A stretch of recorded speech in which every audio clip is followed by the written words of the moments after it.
Welcome, book lovers, to Creatives on the Couch, presented by ASJ Publishing. I'm your host, Christine Medafri, and today we're speaking to Robert D Gennari about the battle for Skeptron.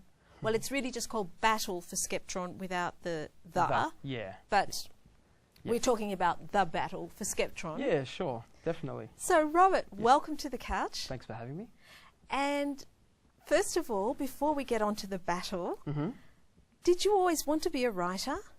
To be honest, Christine, no. Right. No. Well, you're the first writer that said that. I'm the unlikely writer. So I was a salesperson beforehand. I was a primary school teacher before that.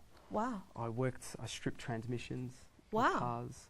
I had no idea I was going to do writing. You still only look 21. Thank you. Oh, God, I don't feel 21, but thank you very much. But you've done all those jobs, and teaching must have been fun. It was. I did that for nearly 7 years. It was really good. At Flemington Primary School. So oh, wow. Yeah, it was a good experience, and I learnt so much just about interactions with, young people. Oh, kids, yeah. Great. Yeah, that would have been a great job. It was good. I miss it. Yeah. Yeah, I miss it. I can imagine that you would, and working with kids, be wonderful. Yeah. But so how did you transition from that to writing such an exceptional novel? Well, here's the thing, Christine, and I was thinking about this probably about 18 months ago, the penny dropped. Certain things aren't very evident until you sit down and look at them. I always liked helping people. I remember being at one of my jobs in a music store, and I would be sitting down teaching the customers how to play chords. Ah, that is so cute. My manager would nudge me. He goes, "What the hell are you doing? You're supposed to sell the guitars. You're teaching them how to play. It's 2 o'clock. We've got to get this show on the road." Oh my God! But it could have been a budding Paul McCartney, or you don't know. You don't know. You don't know who you've helped on your way. Absolutely not. And that was the thing. So I had this innate desire to help people. And I remember, certain students in the past. Hey, Rob, man, I can't come to training tonight, or I can't come to the lesson. Why? Oh, mate, I don't have the money. Mate, come down. Don't worry about it. It's on the house. Come down. We'll sort it out. You were a good teacher. I hope so. Yeah, it was good. So that's why I wanted to write. Like, my original idea for Battle for Skeptron come with, there's a lot of crazy stuff in the world at the moment that's going on. Yeah. I mean, look, the last week, look what happened with the elections in America, and it's just the whole place is going a bit crazy at the moment. And nothing's hidden. Everything's out in the open. Social media. Everything's accessible. Yeah. So it's a little bit like the world is tilted on its axis. Yeah. Isn't it? Exactly. Yeah. So I kind of wanted to do, Battle for Skeptron to kind of give young people a bit of a less confronting aspect onto what is happening. Though it's not an allegory. I'm not, certain places aren't designed to be certain parts of this world. Right. It still captures the essence of, hey, look into these things, okay? And there are other things in operation. Have a look. There's a bigger picture here. Bigger picture. Yeah, exactly. And put it in perspective, because you do delve into ancient history. Definitely. Don't you? Yes. It's not just fantasy. No. In fact, it's not only, I shouldn't say just fantasy, because fantasy is a genre in its own right, but it's also historical lessons and myths, isn't it? Definitely. And, we mentioned earlier before I spoke to you about the ancient aliens hypothesis. And for those listeners that don't know what ancient aliens hypothesis is, it's a theory that the world was seeded, or that extraterrestrials were here before us. And, in the past, it was looked at as a taboo thing to speak about, and you're insane. But now it's that theory, where have you been, people? That theory has gained so much traction amongst some very respected academics. And the theory is, just to add my little 2 bits, is that it's the Anunnaki came and interacted with the ancient Sumerian civilization, and that's a more ancient civilization than the Egyptians. Yeah, definitely. Right. So take it away, the background for Battle for Skeptron. Definitely. One of the first things I did, and I was genuinely interested in this, okay, Christine, I read all of the religions. I read the Quran, I read the Bible, I read the Bhagavad Gita, the Mahabharata, I read the Popol Vuh, which is the ancient Mayan creation mythology. And I tell you, these people, they're our ancestors, and they were onto something. something very, very captivating. And they knew stuff that we cannot explain from an Earth level. That's the thing. They knew stuff that you couldn't understand from standing on the Earth. And this is interesting. Do you know what they knew? This blew my mind. They knew that the centre of our galaxy, right, is 1 light year across. How did they know that? And they knew it was a black hole. How did they even know we were in a galaxy when most of us were plodding around thinking, oh, well, the Earth is flat? Well, I was still thinking the Earth was flat. I mean, these people thousands of years before know the width of our galaxy. Yep. It's extraordinary. It really is, Christine. It boggles the mind. It really does boggle the mind. And also with we have the atomic clock, right?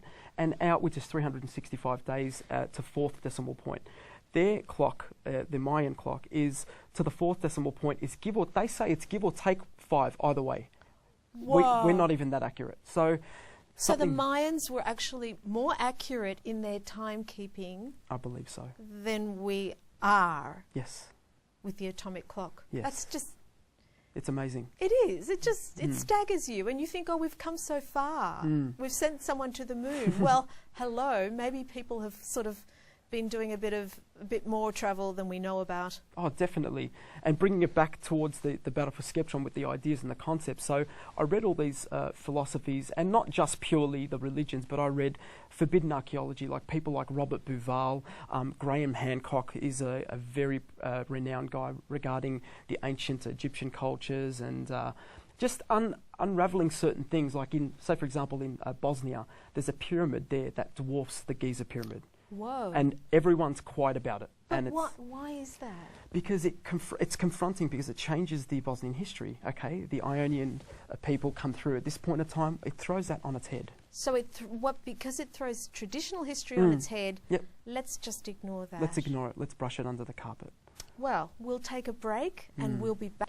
Welcome back to Creatives on the Couch, where we're exploring the fascinating ancient world and certain things that our ancient ancestors simply could not have known without some celestial guidance or intervention or interaction. That's the bottom line, isn't it? It really is. It's as you were saying about the Bosnian pyramid, also our history is very selective. Do you want to give another example of that? Yeah, sure. The ancient Sanskrit texts often talk about the Mahabharata, that talks about a civilization that was here hundreds of thousands of years ago. Christine, these people had plasmatic weapons that were voice controlled. Now the Indian, that just blows the mind, right? It does. I mean, when you think of hundreds of thousands of years ago, you think, oh, well, we've just civilized the world over the past 10,000 years. Aren't we clever? Yeah. And hundreds of thousands of years ago. And if you speak to the average Indian person that reads their scripture, they will tell you this is common knowledge, Christine. This is what they believe in. This is not a fairy tale, or this is what is real. And actually, this is what the majority of people in the world, like the majority of the people in the world, believe in reincarnation. Oh, yes. The majority of people in the world do believe in this stuff. Definitely. We in the West are not the majority. No, that's right. And our Western histories are very selective. Yes, aren't they are. And I'm so glad that you mentioned reincarnation, because reincarnation at one point in time, from what I've read, was actually removed from the Bible. Yes. In the Council of Nicaea. Yes. Yes. Christ never ever said there is only one life. Yep. It's really interesting, and it was the Council of Nicaea that made a lot of drastic cuts to the Gospels that could be included. Yep. And the Council of Nicaea was purely a political meeting where they decided whether Christ was a divinity or not and put it to a vote. That's what happened at the Council of Nicaea. That's just one thing that happened at the Council of Nicaea. Yeah. So it was a vote to decide which would be more palatable to the Roman people. Wow. It's amazing. You go ahead. You go ahead, because you know a lot more about this stuff than I do. No, you've got a good grasp on it, I must say. So, so what we've been told to believe has been so doctored and edited. That's and especially about reincarnation. Definitely. And Christine, I want our listeners to know this is not an attack on any religion. No. I'm a religious person. I pray every single night before I go to bed. No, yeah, of course it's not an attack on any religion. It's celebrating the common basis of all religions. How they're all like that. They're 99.9% similar in the way that they... In song. They really are. So But with reincarnation, it's pertinent to the battle for Skeptron because, without giving too much of the story away, the two young protagonists, a young male and a young female, they find out that their union, their meeting, is no random chance, and that their past, their present, and their future are all interconnected. So there is definitely a reincarnative theme. Wow. That focuses that, and it's a taboo topic. I love that. It's not taboo to me because I just find that fascinating, because I always say to myself when I'm judging someone, but you don't know who you were in a past life and you don't know who you'll be in the next life. That's right. And also, but I love also the circularity of it. Not only is it past, present and future circular, but the yin and yang make the perfect circle. Yep. And together they are so much more than they are apart because they're the union of all things, yin and yang. They are. They really are. And, you know, our Western culture, Christine, we focus on such a linear progression with time. Time, even, you know, Einstein was toying around with the time, and he's like, time just doesn't really have a fixed, you know, it starts here, it starts there. It kind of folds. It bends. It bends. And Einstein was on the verge of really making some astonishing statements about time and the relationship of our minds with matter. Yes. How our minds influence matter and atoms. Yep, that's very true. And a lot of his work, as far as I know, towards the end was suppressed. Yep. So he got a lot of that suppressed. Yes, because it came out in a Western culture that wasn't happy with it. My favourite quote of Einstein, and it's so true, is that logic will only take you so far, but imagination will take you everywhere. Wow. And imagination is a much more powerful tool than logic. And everywhere that imagination can take us is where humankind has probably been, really. Definitely, yeah. So back to your imagination. Yeah. Tell us more about the battle. Yeah, look, the battle for Skeptron, as I said, they've got to claim this artefact before enemy hands claim it, okay? And it's a quest of multiracial allies in order to band together to find this Skeptron. So the message is, stick together, we can do it, peace. Peace. Peace. Love, Peace. And we were all here for the same reason. And they're challenged. They're challenged. You know, we've got the Skeptron is kind of my one ring. It's my Horcruxes. It's my, you know, device that's in the wrong hands. It's very dangerous. It's your holy grail. It's my holy grail, yeah. So, you know, they need to claim this artifact before it falls into enemy hands. So, this piece of technology does not belong on their planet. And they've tried in a previous civilization to get rid of it, but they've failed. So, yeah, I don't want to tell you too much about the story, Christine, because I want you to read it. Let's not give it away. Yeah. No, let's not give it away, but it sounds so exciting. It's so exciting and thrilling, and people that like Lord of the Rings here, Star Wars there, Battle for Skeptron is right in the centre. Right. It bridges that gap. It's sci-fi, it's fantasy, but it gives you a good amount of both. So you must have read a lot of Joseph Campbell and like George Lucas did, looking at those archetypes and realising that in all human mythology, certain archetypes and storylines are followed. Did you look at that? I did. Joseph Campbell's a very interesting fellow. Yes. You know, the crisis, the setup of the crisis, and an unwilling participant, and it's great because my young protagonists, unwilling hero, they're kind of they're willing to a certain degree, but when they confront what's happening, then they're like, hell, we're scared. We're scared. This is too bad. Hell yeah, and that's what makes them a hero, because heroes do feel the fear and they do it anyway. Absolutely, definitely. So we'll go to a break and we'll be back after these messages. Welcome back to Creatives on the Couch, where I'm speaking with Robert D Gennari about the battle for Skeptron. And just before we get back into the battle, you've had some interesting battles of your own, and I mean practice battles with jiu-jitsu. Can you tell us a little bit about the philosophy of jiu-jitsu and how that helped inform some of the heroes' behaviour in your work? Definitely. Well, jiu-jitsu, first of all, it's Brazilian jiu-jitsu that I train in, and freestyle wrestling as well. Jiu-jitsu actually means the gentle art. Jiu and jitsu, that's what it means. So it's not a striking, it's not a hitting, hammering, striking art. So it's a way to control an opponent, to take them to the floor and to bring them to submission so that No punches are thrown. Wow. So it's a very unique way of fighting. And of course, we all know Greco-Roman freestyle wrestling in the Olympics. Mm-hmm. You pick the guy up, you slam him down, you hold him down for 3 count, and that's it. It's more simple. It's more simple. It's more straightforward. Yeah, so... East meets West. East meets West. Yeah, definitely. So definitely. you've trained in both styles. Yeah. Now, did that help you with creating your hero? Because in a way, a book like this is kind of saying, I'll take the fight. I'll take the fight to you. Yeah. You have a message here, and you're Definitely. taking the fight to your audience. Definitely.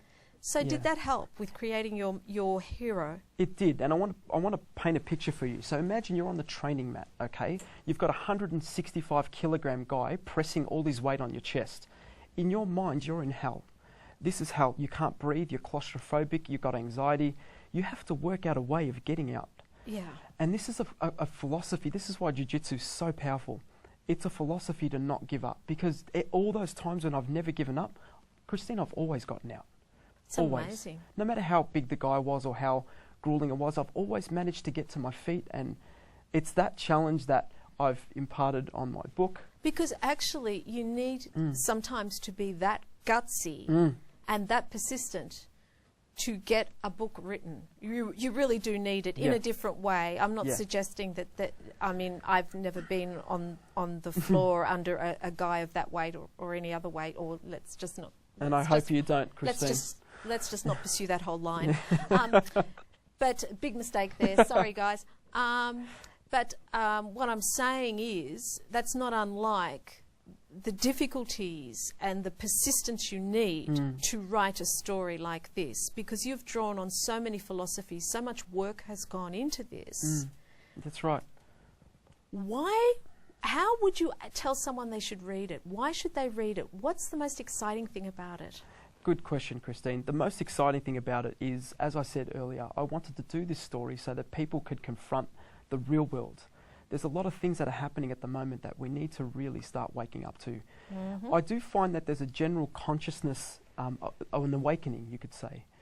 We are getting a little bit more conscious as a species and as a civilization. And this book will encourage people to do that. It's easy to read, so people that don't have many skills in reading, they can read this. Terrific, yeah. I've got friends that are, that were never brought up in reading culture. Right. And like, Rob, what am I going to do? I said, mate, you're going to read it. And I'll sit down and read it to you if I have to. So it's not pretentious. No, not It so is ever. as direct and simple and eloquent as possible. Yep. Fabulous. Because actually the best writing is the simplest and most direct and the easiest to understand. People who use long words just to impress, that's just counterproductive. It really is. And it's just showing off. It's showing off, yeah. And as I said, it was never my first profession, writing. It wasn't, I was heaps of other things before that. So I just wanted to get what was in here and put it into the physical universe in a viable and logical comprehension. And in the clearest possible way. Definitely. And so it's very succinct and direct from the heart. Absolutely, Christine. Absolutely. Yeah. And such an exciting read too. So it will be a tour de force. Bonus. Oh yeah. After the first couple of chapters, that's it. Yeah. Strap down and you're on for a ride. And my favourite thing is that it has its roots in mythology and in true history, not just in mythology, but in true ancient history, which I am fascinated with and too lazy to do as you have done, which is read all the primary sources. Yeah, yeah. But this will tantalise readers to go and explore our ancient history. Definitely will. Because it's full of treasures and things we can't imagine. Yeah. In New Mexico, there's over 1,000 pyramids. People think, there's pyramids in Egypt. There's a handful of them in Egypt. There's over 1,000 in Mesoamerica, the Yucatan Peninsula. Wow. China. There's a pyramid in Australia that is a bit under wraps at the moment. It's very controversial. And there's also proto-Egyptian hieroglyphs that they've found that are over 20,000 years old. In Australia? In this country. You see, I'm sitting right here in Australia now, and I have no idea, because we're talking about, which star's marriage has broken up. I know, isn't that crazy? It is a shame, because we're not we're focusing on some trivial things. Yep. And yet we might have an Australian pyramid. We know it's an ancient continent. It's just astonishing. And a friend of mine, Duncan Rhodes from Ancient Aliens, this is coming from him. This is a reliable source. He's been there. He's seen it. We had a Stonehenge as well, but they bulldozed it down because it contradicted a lot of our history as well. People have got to go and research this stuff and read the book, get inspired, and then research it. So people who are fascinated by this history and want to read your book will find it after December the 16th, where? Yep. We're having a book launch at Dimmick's Bookstore in Water Gardens. So that's Dimmick's Bookstore, Water Gardens, in on the western 16th, suburbs. Yep. 16th Yep, it's Friday. December. This Friday. It's Friday at 7 p.m. That's when it Friday starts. at 7 p.m. Yeah. Fabulous. And you'll be signing. I'll be signing there. For people who want to buy online? Yep. That same release date will be the universal release date for the book. So online, iBooks, Amazon, CreateSpace if they want a physical copy online. I'm self-publishing, so let's do this. Amazing. Yeah, let's do it. And what a fantastic Christmas present it will make. And I just know so many people who will just love this. Thank you so much for coming. I could talk to you about this for hours. Thank you so much for coming on Creatives on the Couch. Thank you. But we're going to have to say goodbye now. Best of luck. Thank you, Best of Christine. luck with the novel. Thank you. Thank you so much for watching Creatives on the Couch, and we'll see you next time. Bye.